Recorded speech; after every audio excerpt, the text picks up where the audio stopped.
Hey everyone, and welcome back to Pink English. Hi, everyone. We are so excited to learn with you today. I'm Sophia, and this is Daniel. Our goal is to make English easy and fun for you. Exactly. If you enjoy our lessons, please hit the like button and subscribe. It really supports the channel. Today, we are talking about how to talk when you don't understand something. We will practice listening, learn key words and phrases, and boost your confidence. Ready? Let's dive in. I am so excited for this topic, Daniel. Honestly, I think this is one of the most important skills for any language learner. It is the bridge between confusion and clarity. I completely agree. You know, Sophia, even though I speak English comfortably now, I still have moments where I have absolutely no idea what someone just said. It happened to me just last week. Oh, really? What happened? I was at a coffee shop and it was incredibly loud. The espresso machine was grinding beans, there was music playing, and the barista asked me a question. I just froze. I panicked. I just smiled and said yes. Oh no, that is the classic panic response, the smile and nod. Did you end up getting what you wanted? Not at all. I think she asked if I wanted whipped cream, but I ended up with an extra shot of espresso. I was awake for 3 days. But the worst part was that feeling of embarrassment. I felt like I should have understood her, so I was afraid to ask her to repeat herself. That is such a common feeling.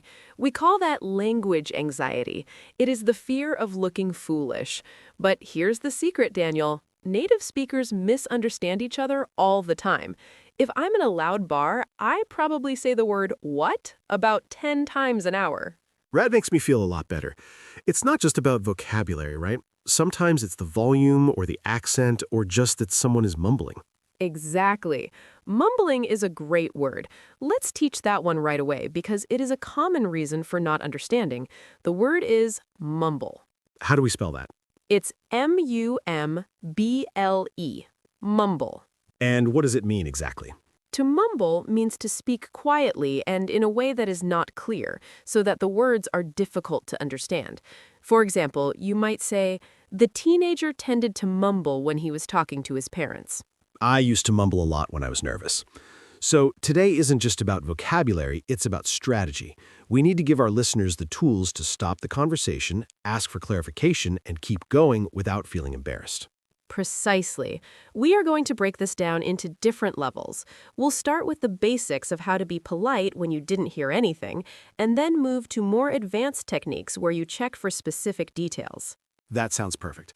I think many students rely on saying the word what, but my teacher told me that can be rude. Your teacher was right. It can be perceived as aggressive or dismissive. So let's move into our first deep dive and explore the alternatives. Daniel, why don't you kick us off with the polite ways to handle total confusion? I would love to. So imagine the situation I was in at the coffee shop. I heard 0 words, nothing. The air was empty. In this case, I need a phrase that signals I'm ready to listen, but I missed the first attempt. The most common one and my favorite is simply saying, "Pardon?" That is a classic. It's short, sweet, and polite. But tone is everything here. If you say it with a flat voice like pardon, it sounds like you're bored. You need to use a rising intonation. Pardon? Like a question. Pardon? Exactly. It shows you're engaged. Another very common one in North America is excuse me? Again, the tone must go up at the end. If you say, excuse me, with a falling tone, it sounds like you're angry at someone for bumping into you. Right, so excuse me with a question mark means please repeat that. Excuse me with an exclamation mark means you just stepped on my foot. That is a great way to remember it. Now, let's look at a slightly longer phrase that is very professional. It uses the word catch. Oh, I know this one. I didn't catch that. Yes, let's spell catch for everyone, just to be safe. It's C-A-T-C-H. In this context, catch doesn't mean grabbing a ball with your hands, does it? No, here, catch is a verb that means to hear or understand something clearly. So if you say, I didn't catch that, you're literally saying, my ears did not grab the words you threw at me. I like that imagery. It puts the blame on the situation, not on your intelligence. It implies the words flew past you too fast. Can I use this in a formal business meeting? Absolutely. In a meeting, you might say, I apologize, but I didn't quite catch that last point. Could you repeat it? It's very professional. You added the word quite in there. I didn't quite catch that. What does quite do in that sentence? That's a great observation. Quite is a softener. It makes the sentence feel less direct and more polite. It suggests you almost heard it, but not 100%. It saves face for everyone. Saving face is important. Nobody wants to feel awkward. Okay, so we have pardon, excuse me, and I didn't catch that. What about when we know the person is speaking too fast? Speed is a huge barrier. If the speaker is going a mile a minute, asking them to repeat it won't help if they just say it again at the same speed. You need to give them a specific instruction. You need to use the word slow. But saying speak slowly sounds like a command, like a robot. You're right. We never want to sound bossy. We want to use a complete phrase. The magic phrase is, "Could you speak a little slower, please?" Or, "Would you mind slowing down a bit?" Let's look at the word mind in that sentence. Would you mind? Good idea. Let's spell mind. M-I-N-D. In this structure, mind means to be annoyed or bothered by something. So you're asking, would it bother you to slow down? Exactly. And the answer to that question can be tricky for learners. If I ask, "Daniel, would you mind closing the window?" and you're happy to do it, what do you say? I say no. Correct. You say, "No, I don't mind." Some students say yes because they want to agree to the action. But if you say yes, you're saying, "Yes, it bothers me, I won't do it." That is a very important distinction. So if I say, would you mind speaking more slowly, the polite person says, no, not at all. Precisely. Now, I want to teach a word that describes what happens when we don't understand because of a messy explanation. The word is clarify. Oh, that's a power word. Let's spell it. C-L-A-R-I-F-Y.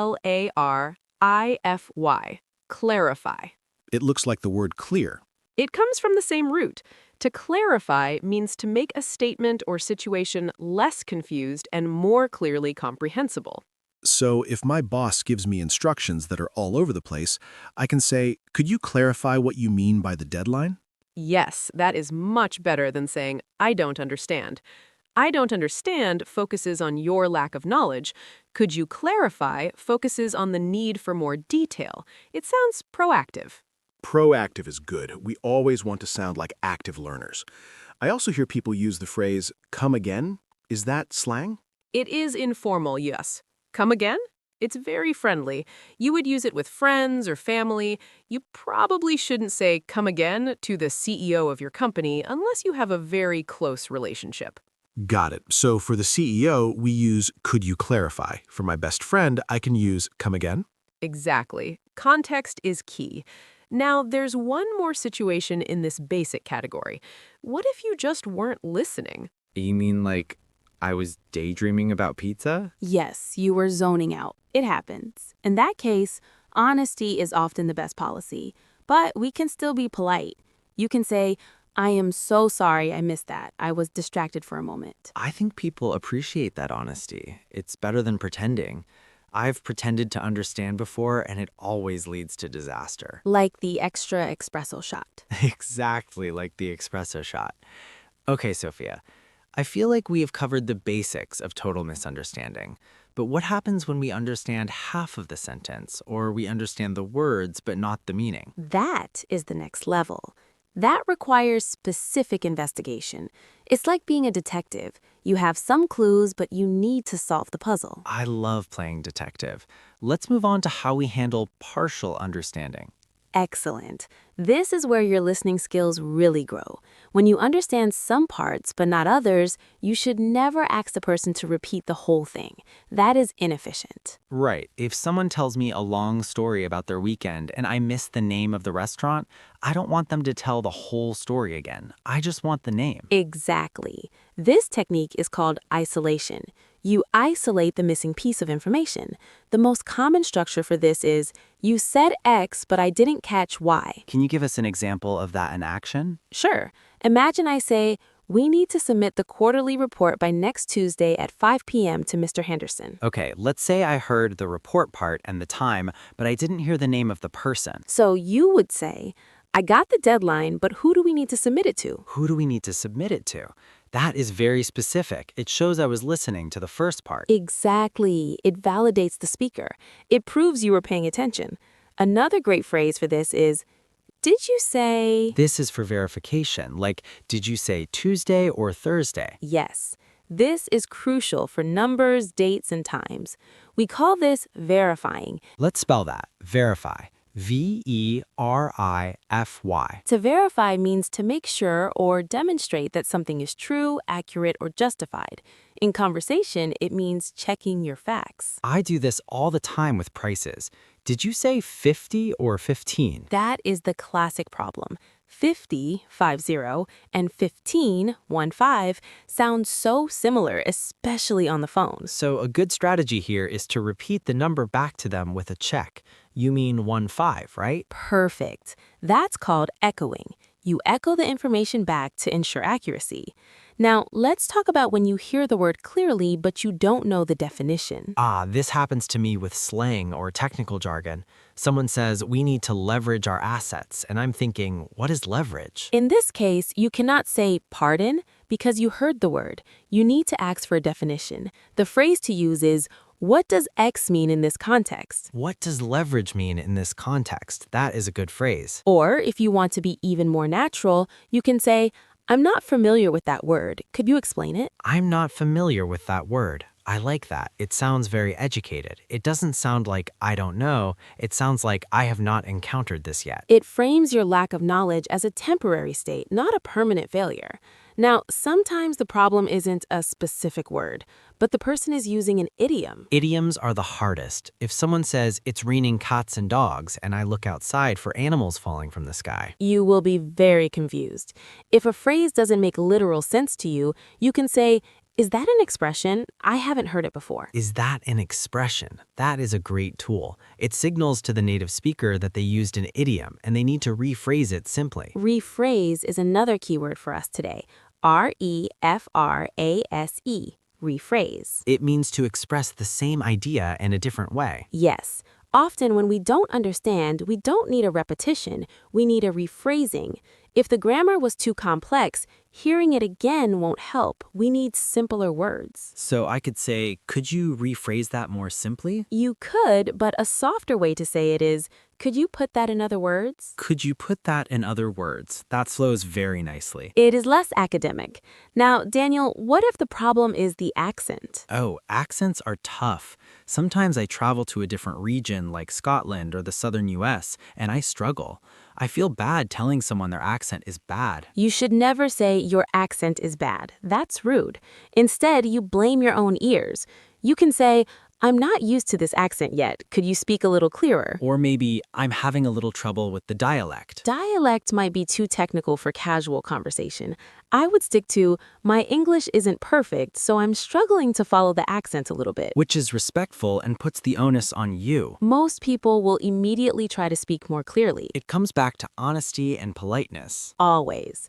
Now, there's a very advanced strategy I want to share. It's called the summary check. This is for when someone gives a long, complicated explanation. Okay, I'm ready. The summary check. After they finish speaking, you summarize what you understood in your own words and ask for confirmation.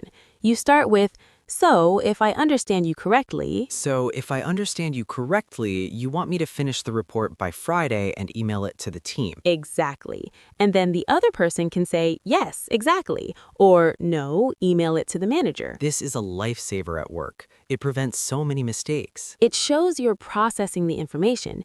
It's essentially active listening. You're not just a recording device, you're a processor. I want to talk about one specific word that confuses people. The word is unintelligible. Ooh, a big word. Let's spell it slowly. U-N-I-N-T-E-L-L-I-G-I-B-L-E.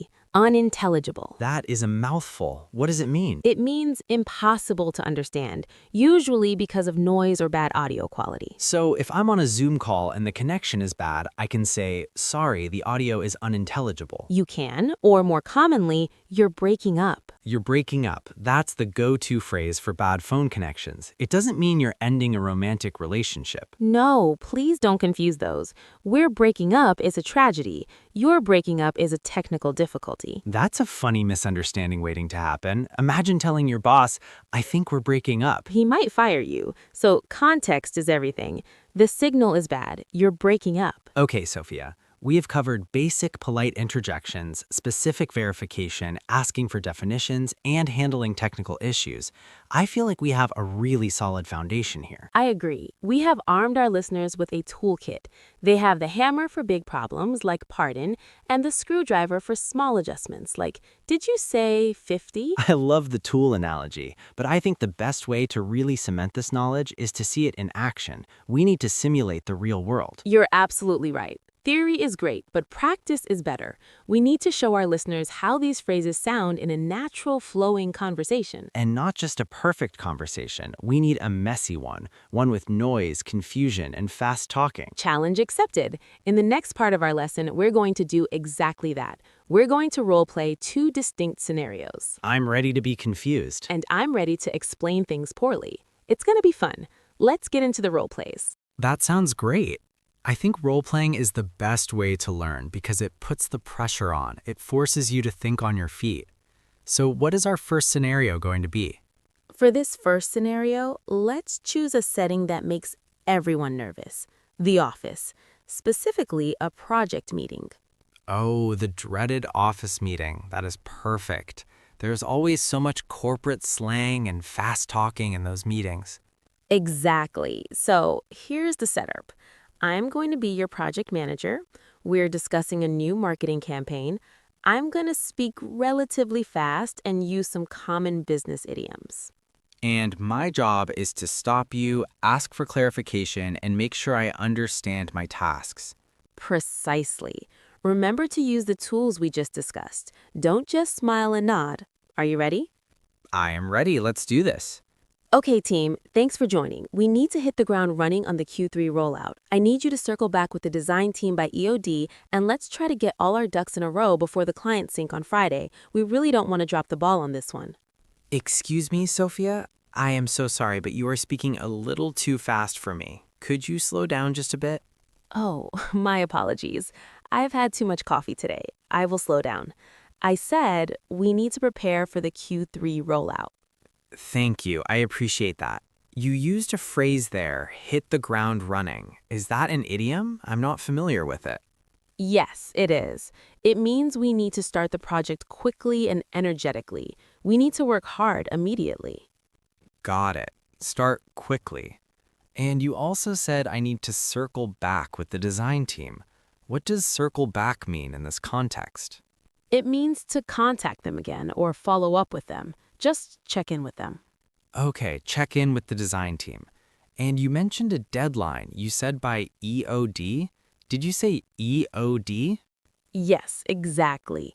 EOD stands for end of day, so by 5 p.m. today. Understood. So if I understand you correctly, I need to contact the design team by 5 p.m. today to prepare for the Friday meeting? That is correct. You are on the same page. Great, thank you for clarifying. And cut. Wow, Daniel, that was excellent. You handled that perfectly. I actually felt the stress rising when you started speaking. You used so many idioms in one sentence. Ducks in a row, drop the ball, hit the ground running. It was a nightmare. It was a nightmare, but it was also very realistic. Managers often talk like that without realizing it's confusing. You did 3 very specific things that I want to highlight for our listeners. Please do. What did I do right? First, you took control of the speed immediately. You didn't wait until I finished the whole paragraph. You interrupted politely with, "Excuse me," and asked me to slow down. That stopped the flood of information.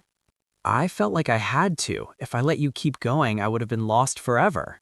Exactly. Second, you identified the specific idioms. You asked, "Is that an idiom?" This is a powerful question because it forces the native speaker to switch from business mode to teacher mode. I like that distinction, teacher mode. When you asked me to define circle back, you gave me a very simple synonym, contact them. Synonyms are your best friend. And third, you use the summary check at the end. You repeated the instructions back to me to verify the deadline. That guaranteed there were no mistakes. That EOD acronym is tricky. I hear that a lot in emails, but rarely in spoken English. It is becoming more common in spoken English, especially in the tech world. Let's actually take a moment to teach that specific phrase you asked about, circle back. That is extremely common in business. Yes, let's do a deep dive on that. How do we spell circle? It's CIRCLE, circle, and back, BACK. So literally it means to move in a circle and return to where you started. Right, but in business, it means to return to a subject later or to reconnect with a person. For example, I don't have the answer now, but I will circle back to you tomorrow. That is a great phrase to know. It sounds very professional, much better than saying, I will talk to you later. It does. And let's look at the other one I used, get your ducks in a row. I love this image, little ducks walking in a straight line. It is cute, isn't it? Let's spell ducks, DUCKS. So get your ducks in a row means to get organized?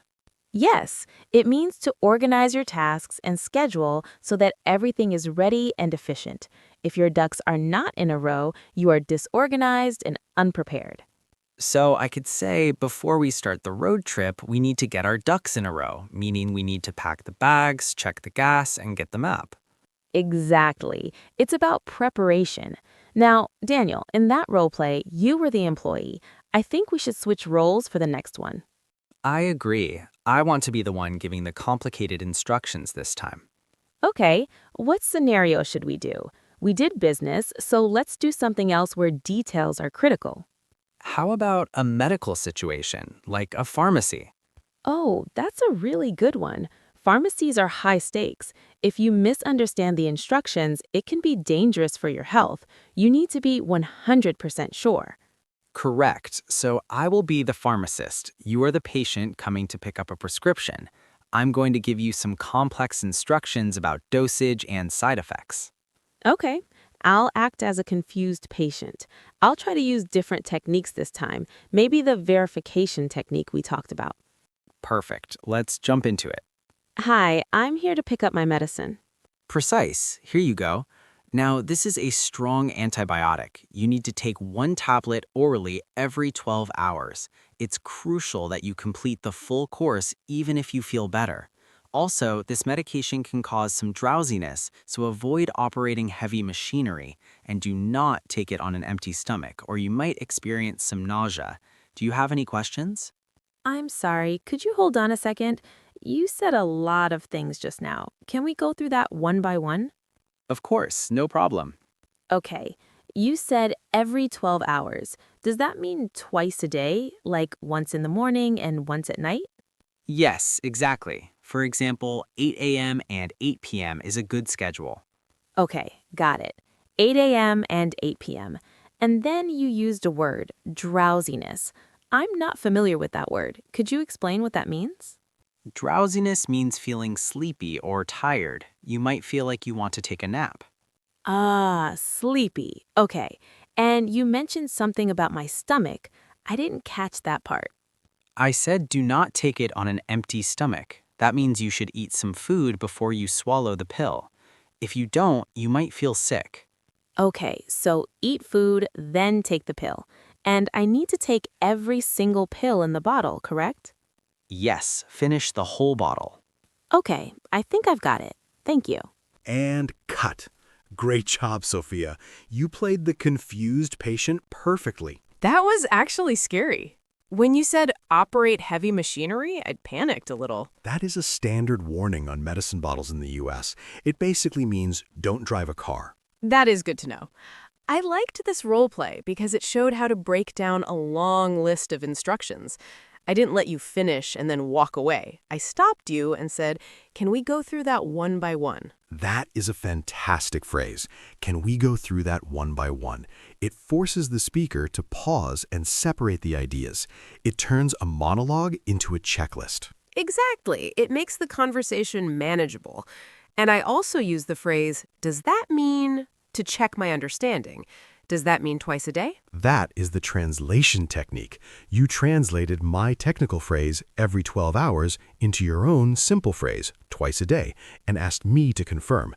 That is the best way to ensure you understand. We need to teach the word drowsiness. That is a very common side effect, but it's a difficult word. It is. Let's spell it. D-R-O-W-S-I-N-E-S-S.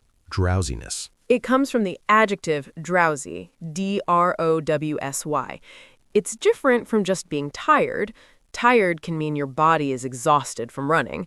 Drowsy specifically means you are struggling to keep your eyes open. It's that heavy feeling before sleep. That is a great distinction. And we should also talk about the word nausea. I use that in the role play. Yes, that's a tricky spelling too. N-A-U-S-E-A, nausea. And the pronunciation is weird. It's not nausea, it's nausea or nausea. Yes, it's the feeling that you're going to vomit, the feeling that your stomach is upset. So if a doctor asks, do you have nausea? They're asking if you feel like throwing up. And the phrase empty stomach, that's a collocation, right? Yes, a collocation is a group of words that naturally go together.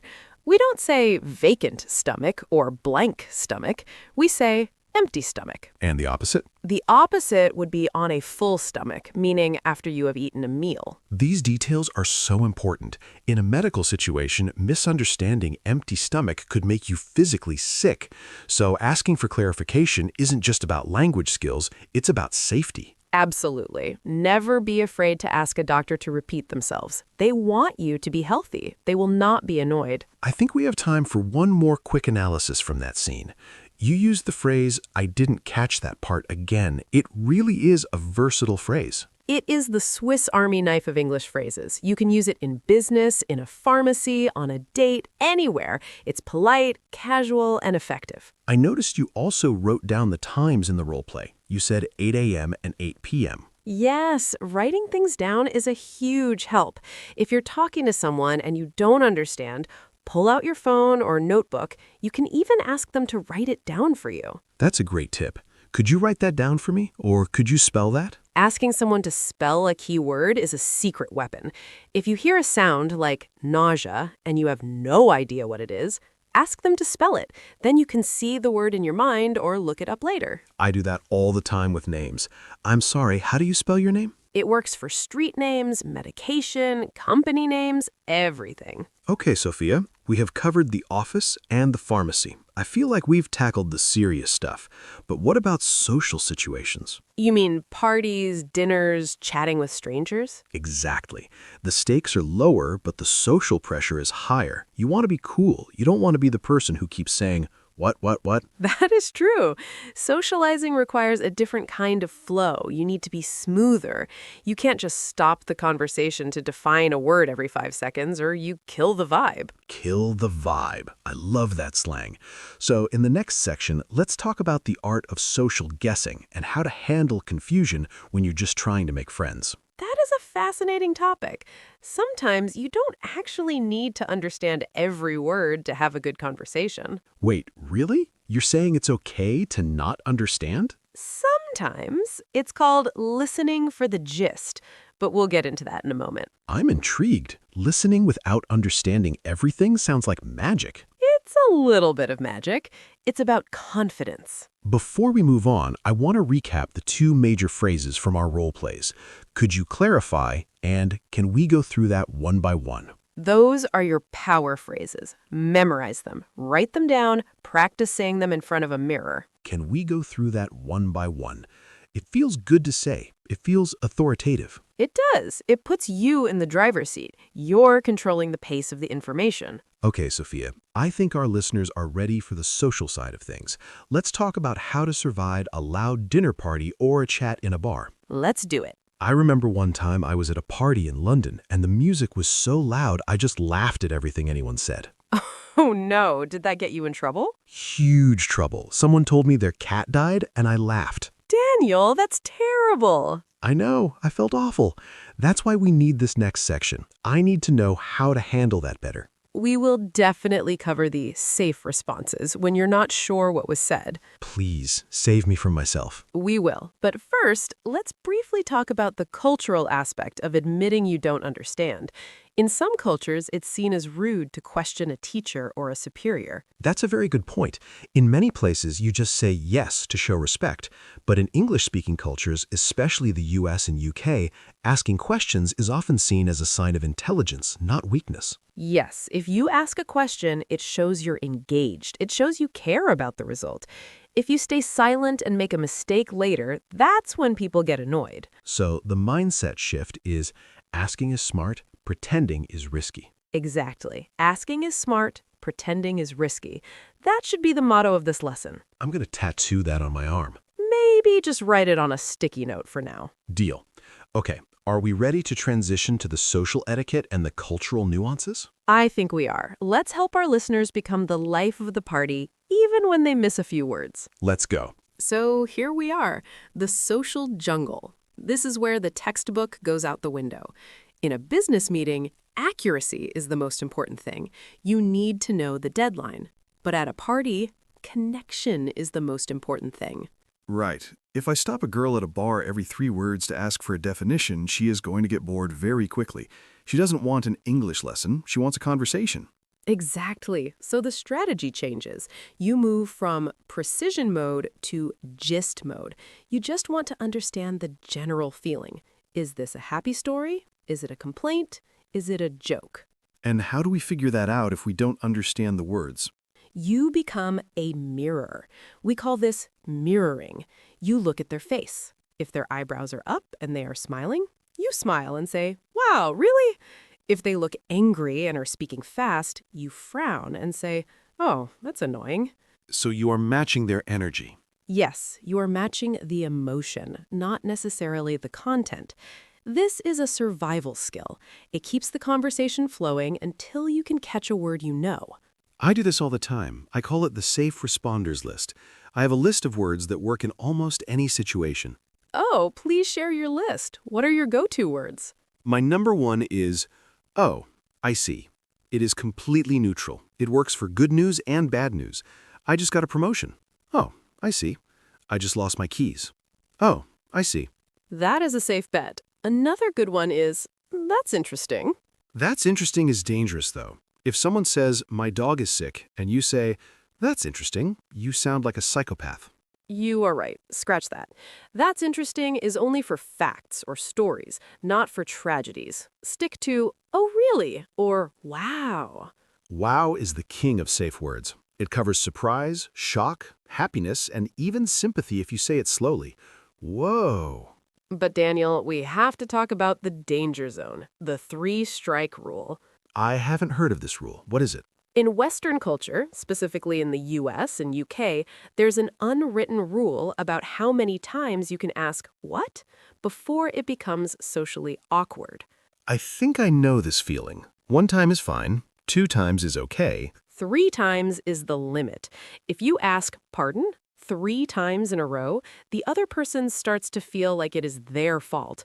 They feel like they are bad at speaking, or they think you are not listening. So what do you do after the 3rd strike? Do you just run away? You have 2 options. Option A, you admit defeat politely. You say, "I am so sorry. It is really loud in here and I am struggling to hear you. Could we talk about this later?" That is a graceful exit. It blames the environment, not the person. Exactly. Option B, you pivot. You change the topic entirely to something you can control. Like, "Speaking of loud noise, do you like this music?" Perfect. You take the wheel, you steer the conversation to a safe harbor where you know the vocabulary. That is brilliant. It stops the cycle of confusion. You know, Sophia, there's another cultural aspect here. We Americans hate silence. We really do. We feel the need to fill every pause. So if a learner takes a long time to process a sentence, the American might start talking again immediately, which just confuses the learner more. That is true. So for our learners, if you need a moment to think, give us a signal. Use a filler word. Say, let me think, or, well... Just make a sound. It holds your place in the conversation. It tells the native speaker, "Don't interrupt, I'm processing." Exactly. It buys you time. Now, Daniel, what about the ultimate escape? What if you're trapped in a conversation with someone who mumbles, uses slang you don't know, and has a thick accent? The tactical retreat. I use this at networking events. You need a physical excuse to leave. What's your best line? I'm going to grab a refill on my drink. Or, I think I see my friend over there. Excuse me for a second. Simple and effective. And you say it with a smile. It was great chatting with you. I'm going to grab some water. And then you run to the other side of the room and find someone who speaks slowly. It sounds funny, but managing your energy is part of learning a language. Listening to a language you don't understand perfectly is exhausting. It's okay to take a break. It is physically tiring. Your brain is burning calories, so don't feel bad about needing a break. Before we wrap up the cultural section, I want to address one common fear, the fear that people are judging you. I think every learner has this. They think, if I make a mistake, they will think I'm stupid. Let me tell you a secret about native English speakers. Most of us strictly speak only English. When we meet someone who speaks two languages, even imperfectly, we're usually impressed. That is so true. We are not judging your grammar, we're admiring your bravery. So wear your accent with pride, and when you ask, could you clarify that? Say it with confidence. You are the one doing the hard work of learning a second language. I love that perspective. Confidence covers a multitude of grammar sins. It really does. Well, Daniel, I think we have given our listeners a complete roadmap from the basic pardon to the advanced summary check, and even how to survive a loud party. We've covered a lot of ground today. My brain is actually full. Then it's the perfect time to review. Repetition is the mother of learning. We're going to do our vocabulary masterclass. We have selected the top 10 most important words and phrases from this episode. We'll say the word, spell it one last time, and give you a super quick definition. This is your final cheat sheet. Are you ready, Daniel? I was born ready. Let's do it. Number 1, the word for speaking unclearly, mumble. Spelled M-U-M-B-L-E. It means to speak quietly and indistinctly. Stop mumbling and speak up. Number 2, the professional way to say you didn't hear, catch. C-A-T-C-H, as in, I didn't catch that. It means I didn't hear or understand the words you said. Number 3, a power word for making things clear, clarify. C-L-A-R-I-F-Y, to make a statement less confused and more comprehensible. Could you clarify your last point? Number 4, the detective technique, isolate. I-S-O-L-A-T-E, to separate one part of a sentence from the rest. I heard the time, but I need to isolate the location. Number 7, a big word for bad audio, unintelligible. I-N-U-T-E-L-L-I-G-I-B-L-E, impossible to understand. The audio on the Zoom call was unintelligible. Number 8, the business idiom for following up, circle back. C-I-R-C-L-E-B-A-C-K. To return to a topic or person later. Let's circle back to this issue tomorrow. Number 9, the medical side effect, drowsiness. D-R-O-W-S-I-N-E-S-S. The feeling of being sleepy or heavy-eyed. This medicine causes drowsiness. And number 10, the idiom for being organized, get your ducks in a row. D-U-C-K-S. To organize your tasks and prepare effectively. We need to get our ducks in a row before the presentation. And there you have it, 10 powerful tools for your English toolbox. If you master these, you will never be afraid of a conversation again. You will know exactly what to do when you get stuck. Now, we have a question for you. We want to hear from you in the comments. This is our question of the day. What is the most embarrassing situation you have ever been in because you didn't understand English? Oh, I bet there are some funny stories out there. Did you order the wrong food? Did you get on the wrong train? Did you laugh at a funeral? Please share your stories. We read every single comment, and your story might help someone else feel less alone. And maybe we will feature the best story in our next video. Exactly. Well, that is all for today's lesson on Pink English. We hope you feel more confident and ready to tackle the world. If you found this video helpful, please remember to give it a thumbs up. And don't forget to subscribe and hit the notification bell so you never miss a lesson. We are here to help you reach your goals. Thanks for hanging out with us, guys. Keep practicing, keep listening, and don't be afraid to say, "Pardon?" I'm Sophia. And I'm Daniel. And we will see you in the next one. Bye. See ya!